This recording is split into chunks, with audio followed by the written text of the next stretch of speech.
La materia Balance de Energía en Unitec presenta Torres de Enfriamiento. Créditos. Como profesor, Tierra Blanca Rodríguez Bernardo Enrique. Como integrantes, Aristeo Romero Nora Pamela, Ávila Vargas Brenda, Cruzaley Hernández Ana Ruth, Moreno de Jesús Leslie, Palacios Martínez María Concepción. Introducción.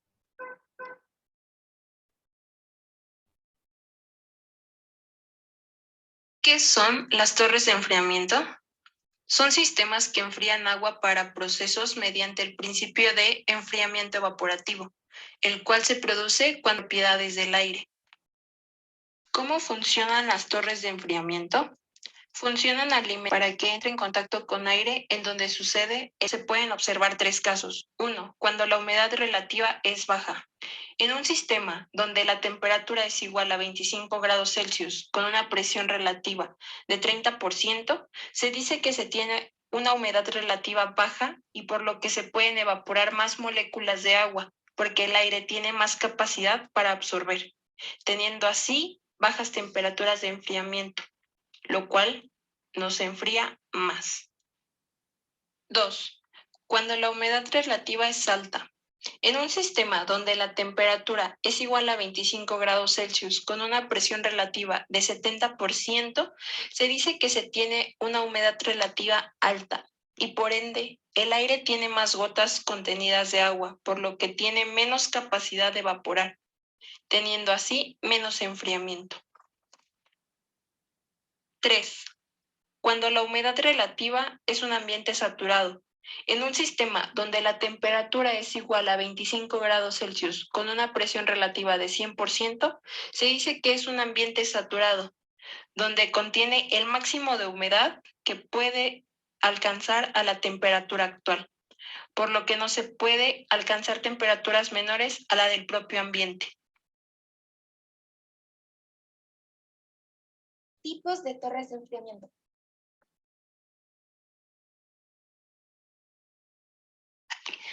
Tipos de torres de enfriamiento. Existen distintos tipos de torres de enfriamiento. Algunas de ellas son torres de platos.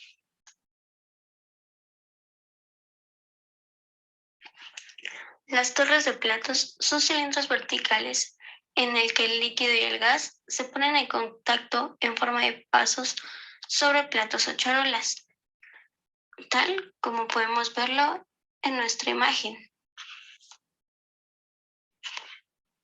Este tipo de torres de platos se caracteriza por tener un efecto global y pues es un contacto múltiple a contracorriente entre el gas y el líquido. Cada plato en la torre es una etapa. El número de platos teóricos o etapas en el equilibrio en una torre solo depende de la complicación de la separación que se va a llevar a cabo y está determinado por el balance de materia y las consideraciones acerca del equilibrio. Algunas de las características generales de las torres de platos es que pueden fabricarse de distintos materiales según la corrosión y las especificaciones de cada uno de nuestros procesos. Y esto también dependerá mucho de los costos que estos conlleven. El diámetro de la torre debe de ser suficientemente grande para manejar el flujo del gas y del líquido dentro de la región de operación. Esto debido al aumento de presión que se presenta, ya que si excedemos esto y el diámetro de la torre es muy pequeño, podríamos llegar a ocasionar un accidente debido a la elevada cantidad de presión presente en nuestro procedimiento. Platos de capucha. Estos platos llevan el gas a través del plato y por debajo de la capucha que coronan los elevadores. Asimismo, una serie de ranuras están cortadas en el borde de cada capucha y el gas pasa a través de esta para ponerse en contacto con el líquido que fluye a través de las mismas. Alguna de las ventajas de estos platos es que pueden manejar rangos muy amplios de flujo de líquido y del gas, pero en la actualidad ya no son usados debido a su costo, el cual aproximadamente es el doble que el de los platos perforados. Así que por cuestiones económicas se ha cambiado por otro tipo de torres. Platos perforados. Su bajo costo ha hecho que se conviertan en los platos más importantes. La parte principal del plato es una hoja horizontal de metal perforado transversal al cual fluye el líquido. El gas pasa en forma ascendente a través de las perforaciones. El gas dispersado por las perforaciones expande el líquido en una espuma turbulenta que se caracteriza por una superficie interfacial muy grande con respecto a la transferencia de masa. Los platos están sujetos a inundaciones debido a la elevación del líquido en los vertederos o a un excesivo arrastre de líquido en el gas por espumado. Platos patentados.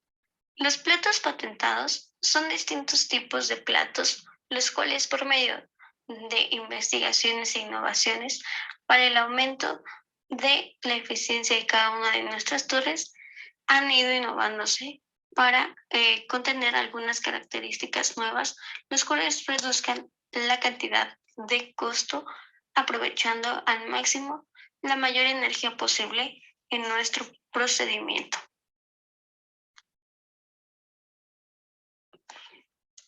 Platos de válvula. Estos son platos perforados con grandes aberturas variables para el flujo del gas. Las perforaciones están cubiertas por capuchas móviles que se elevan cuando aumenta el flujo del gas. Platos de flujo contracorriente.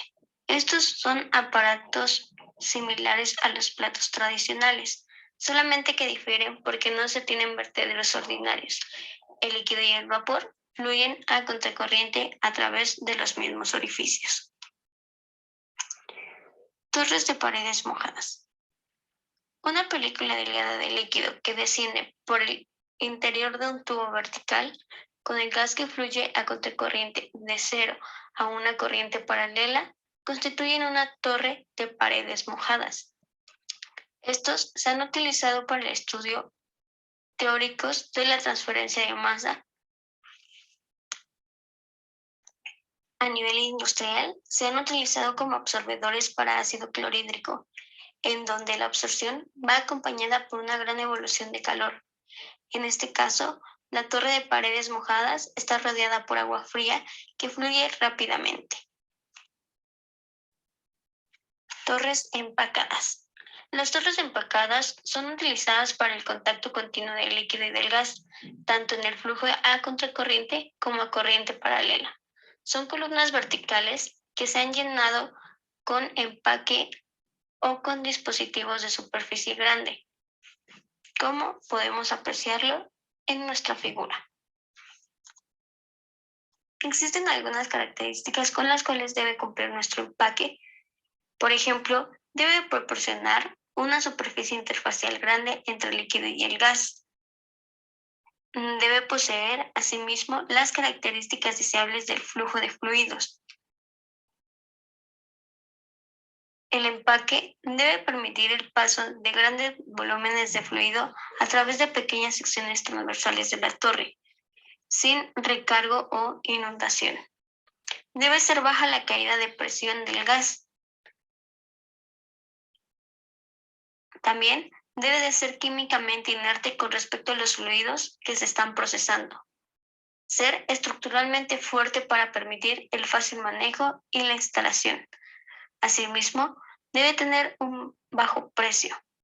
Los empaques principales pueden ser los dos tipos, aleatorios y regulares.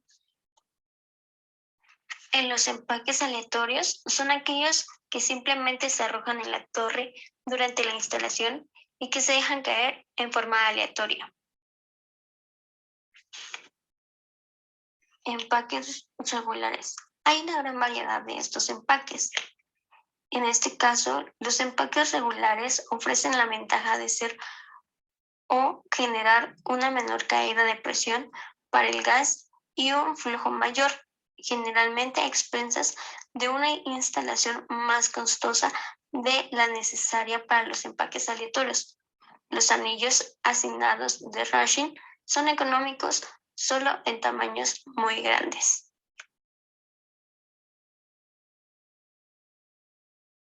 Aplicaciones de las torres de enfriamiento. Dentro de la industria, las torres de enfriamiento pueden tener un sinfín de usos en casi todas las ramas de la industria que requieran un tipo de refrigeración. Lo pueden ser en industrias tales como petroquímica, metalúrgica, alimentaria, farmacéutica, automovilística. Dentro de estas podemos encontrar el ahorro de agua. Al principio de la invención de estos objetos, se tenía pensado que fueran dispositivos de conservación de agua. Aunque hoy en día esta no es su única función, sigue cumpliendo esto dentro de la industria. Reducción de gasto energético. Se puede obtener hasta un 45% de ahorro en el consumo en equipos de condensación cuando se presenta una torre de enfriamiento en una instalación de aire acondicionado o de climatización y refrigeración. Todo esto en comparación con una instalación típica, ya que el consumo de energía eléctrica está directamente relacionado a la temperatura de condensación. Control de temperatura. Este tipo de aplicación tendrá una función fundamental: la preservación de los procesos. Pues sabemos que muchos de los procesos que se pueden presentar en la industria son sensibles a cambios de temperatura y es necesario un tipo de refrigeración durante este, asegurando así un rendimiento a su máxima capacidad, teniendo así un proceso que es altamente eficaz. Industria farmacéutica. El nivel de importancia de los ciclos térmicos dentro de esta industria es de tamaño exuberante, ya que muchos procesos requieren de eliminar el calor no utilizado o el que fue producido en exceso para llegar al término de este.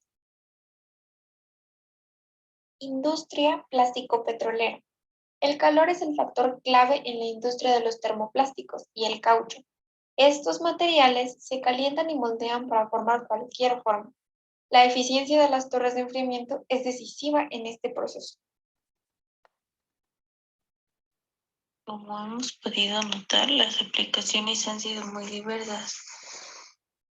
Otra de las aplicaciones que tiene en la industria es en la siderúrgica. Este tipo de máquinas entra en regulación térmica con los procesos, utilizando materiales como agua y aire para estabilizar y lograr un descenso de temperaturas, y con esto evitar daños en las máquinas que son usadas, en las cuales se percata una alza de temperatura y que esto con el uso se pueden ver perjudicados. Una de las industrias que presenta mayor área de aplicación es la alimentaria. Los sistemas de enfriamiento se utilizan como por ejemplo en su pasteurización y esterilización. Un ejemplo de estos es la industria quesera, que es una rama de la alimentaria, durante el enfriamiento del suero de la leche. En la industria destilera, en este se presenta, por ejemplo, después de la extracción de la materia al principio del proceso y también al final, ya que su envasamiento a altas temperaturas no daría la calidad que se busca. En la industria del jugo, en su preservación, un poco como en la farmacéutica, ya que en los jugos, al momento que se presenta un aumento de temperatura, causaría una fermentación, cosa que no se busca. Plantas de cemento. Estas ayudan a mantener el agua a temperaturas bajas cuando es sometido a grandes y largos intervalos de mantenimiento. Plantas nucleares. Este tipo de planta suele usar agua en procesos de generación de energía nuclear. Uno de los objetivos que tiene es lograr que el agua empleada alcance niveles adecuados para poder ser recirculada, reutilizada y al final poder ser descargada en ríos o lagunas. Al tener diversas etapas en los procesos, se busca que las estructuras sean capaces de resistir vientos de gran intensidad, además de usar una cantidad baja de materiales. Apéndice. En este apartado se explicará el ejercicio en donde nos pide saber la forma en la que trabaja una torre de enfriamiento. Como primer paso, se plantean los datos y requerimientos del ejercicio. En este caso, se visualiza que la torre de enfriamiento se alimenta de agua caliente con una temperatura de 50 grados centígrados que se pulveriza en forma de gotas para que entre en contacto con el aire. Dicho aire que entra tiene una temperatura de bulbo seco de 27 grados centígrados y una temperatura de bulbo húmedo de 18 grados centígrados. Por tanto, el aire que entra está en contacto con el agua caliente y sucede el intercambio calórico. Es decir, el aire cambia las propiedades del agua y las convierte de agua caliente a agua fría. Dicha agua fría sale con una temperatura de 32 grados centígrados. Pero ¿qué pasa con el aire?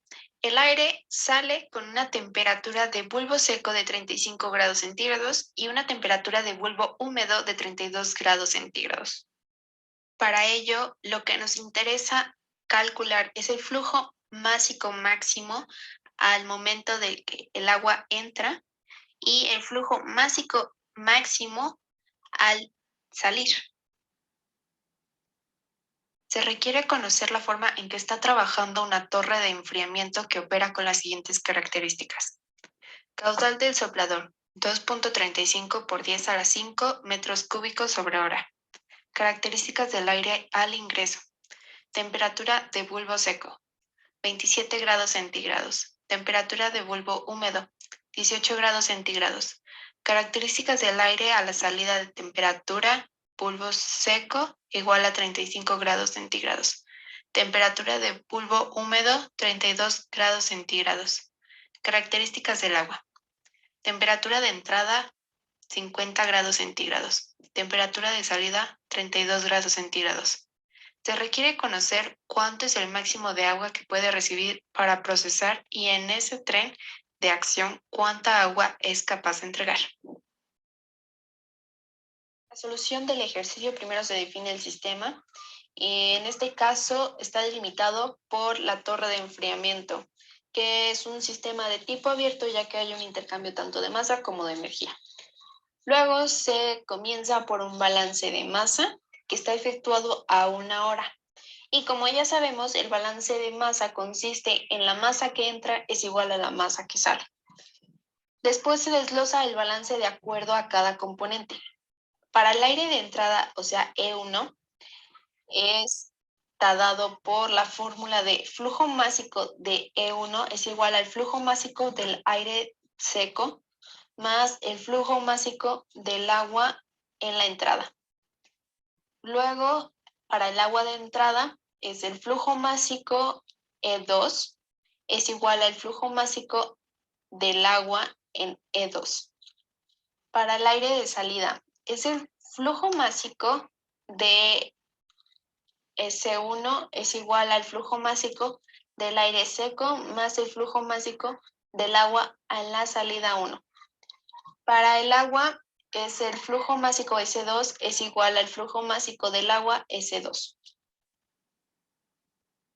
Como podemos ver en esta diapositiva, tenemos los valores que obtuvimos mediante el diagrama psicométrico, tanto de humedad absoluta de salida como de humedad absoluta de entrada, además de la entalpía 1 y entalpía 2, que estas las estaremos utilizando en la siguiente diapositiva. Y tenemos el volumen específico, que es igual a 0.867. que fue el valor propuesto en nuestra anterior diapositiva o nuestros cálculos anteriores. Juntando los datos anteriores tenemos que El flujo másico de aire seco más el flujo másico de agua en la entrada 1 más el flujo másico de agua en la entrada 2 es igual al flujo másico de aire seco más el flujo másico de agua en la salida 1 más el flujo másico de agua en la salida 2, sabiendo que el flujo másico de aire seco tanto en la izquierda como en la derecha son iguales, este valor se cancela. Después se agrupa los flujos másicos del agua en la entrada 1 y en la salida 1 porque son humedades en el aire, mientras que los otros dos flujos son flujos, vaya la redundancia, que fluyen en el agua tanto en la entrada como en la salida. Además, se tiene que tener en cuenta que la masa de agua que entra es mayor a la masa que sale y la masa de agua en la entrada es menor a la de salida. Esto pasa, este último caso pasa en el flujo de humedad en el aire. Por tanto, se tiene la fórmula de flujo másico de agua en la entrada 2 menos el flujo másico de agua en la salida 2 es igual al flujo másico de salida 1 menos el flujo másico de agua en la entrada 1. Hay que tener muy presentes los valores que están resaltados en rojos, ya que esos son las cantidades que nos importan y que el ejercicio nos está pidiendo, ya que el flujo másico de agua en la entrada 2 es la máxima cantidad de agua que puede enfriar nuestra torre de enfriamiento, mientras que el flujo másico en la salida 2 es la máxima cantidad de agua que puede entregar. Ahora bien, si nos centramos en el flujo en el aire o en el flujo de la humedad, tenemos que el flujo másico de agua en la salida 1 menos el flujo másico de agua en la entrada 1 es igual al flujo másico de aire seco por la humedad absoluta en la salida 1 menos la humedad absoluta por la entrada 1. Y entonces, para encontrar el flujo másico del aire seco, este se relaciona con la variable de volumen específico y el valor dado del soplador. El volumen específico lo obtenemos del diagrama psicométrico, como se verá en la siguiente diapositiva. Por tanto, el flujo másico del aire seco es igual al soplador entre el volumen específico. Esto en dados valores numéricos es igual al 2.35 por 10 a la 5 metro cúbico sobre kilogramo entre 0.867 metro cúbico entre kilogramo de aire seco. Es igual a 271.049.6 kilogramos de aire seco entre hora. Con el valor de flujo másico de aire seco, que es igual a 271.049.6 kilogramos de aire seco entre hora, y los valores de entalpías absolutas que los obtuvimos del diagrama psicométrico como vimos anteriormente, se tiene que el flujo másico del agua en la entrada 2 menos el flujo másico del agua en la salida 2 es igual a 271.049.6 kilogramos de aire seco entre hora, multiplicado por 0.023 kilogramos sobre kilogramo de aire seco menos 0.08 kilogramo entre kilogramo de aire seco. Y esto nos da el flujo másico del agua en la entrada 2 menos el flujo másico en la salida 2 es igual a 4.065.7 kilogramos sobre hora de la ecuación 1. ¿Por qué digo ecuación 1? Porque esta la vamos a utilizar para poder obtener el flujo másico del agua en la entrada 2 y el flujo másico del agua en la salida 2. Y para ello vamos a realizar el balance de energía. Con este se va a obtener las incógnitas, ya que vamos a tener dos ecuaciones. Entonces, se sabe que un balance de energía es la energía que entra, que es igual a la energía que sale. Con esto se desglosa el balance de acuerdo a cada componente y tenemos que el aire de entrada es 1 es igual a el flujo másico del aire seco por la entalpía de la entrada 1. Y el agua de entrada es la energía de entrada 2, que es igual al flujo másico del agua en la entrada 2 por el Cp por la temperatura en la entrada 2. Sustituyendo los valores en el balance, es decir, los valores de temperatura en la entrada 2, temperatura de salida 2, el flujo másico de aire seco por la entalpía de salida 1 menos el flujo másico de aire seco por la entalpía de entrada 1 y el Cp. Cabe destacar que el Cp del agua en kilojoules kilogramos Celsius es 4.186. Entonces la ecuación quedaría como el flujo másico del agua en la entrada 2 por 4.186 kilojoules kilogramo Celsius por 50 grados centígrados menos el flujo másico del agua en la salida por 4.186 kilojoules entre kilogramo por grado Celsius por 32 grados Celsius. Esto igual a 16.262.976 kilogramos sobre hora. Entonces se tiene la segunda ecuación, que es 209.3 por el flujo másico del agua en la entrada 2 menos 133.952 por el flujo másico del agua en la salida 2, que es igual a 16.262.976 kilogramos sobre hora.